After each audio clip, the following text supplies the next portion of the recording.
নমস্কার, Meghnad news bulletin থেকে মেহেরা সঞ্জয়। আজকে একটু অন্য প্রসঙ্গে যাব। এটা খুব বড় একটা সাফল্য এসছে, জানেন? আমার নয়, আমাদের সরকার এবং আমাদের এই পূর্ব বর্ধমান জেলার বিরাট সাফল্য। এটা ভাবা যায় যে ভোটের আগে মুহূর্তে গতকাল গোপন সূত্রে খবর পেয়ে ভোটের মুখে বর্ধমান সদর আবগারি দপ্তর বড়সড় সাফল্য পেল। শহর বর্ধমানের তেজগঞ্জের একটা বাড়ি থেকে ভোটের আগে মজুত করা নানা ব্র্যান্ডের ফরেন লিকার উদ্ধার করলো টিম বর্ধমান আবগারি দপ্তর। ভাবা যায় কি কারণে বা কে মজুত করেছিল তার জোরদার তদন্ত চালাচ্ছে এই সদর আবগারি দপ্তর।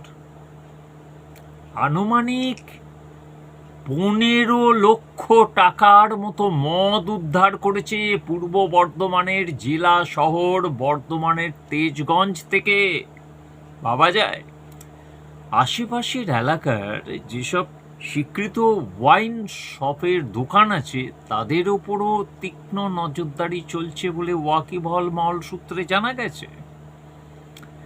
নির্বাচন কমিশনের নির্দেশকে পাথেয় করে বর্ধমান সদর আবগারি দপ্তরের রেড রাজ্য ও নজির সৃষ্টি করল। এটা রাজ্যেরও একটা নজির সৃষ্টি। এভাবে এই যে মানে আমাদের যিনি রাজ্যের যে এত বড় একটা সাফল্য, জেলার এত বড় একটা সাফল্য পূর্ব বর্ধমান, এটাকে খাটো করে দেখলে চলবে না।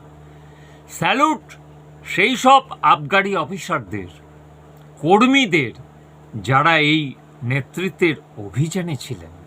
স্যালুট। অন্যদিকে পূর্ব বর্ধমান জেলার জামালপুর থানার পুলিশ ও আবগারি দপ্তরের যৌথ উদ্যোগে বিশেষ অভিযানে গোপীকান্তপুর, চকদিঘি, মাহিন্দার, ধুলুক ও নবগ্রাম এলাকায় অবৈধ দেশি চোলাই মদ প্রস্তুত ও মজুতদারদের বিরুদ্ধে ব্যাপক অভিযান চালানো হয়।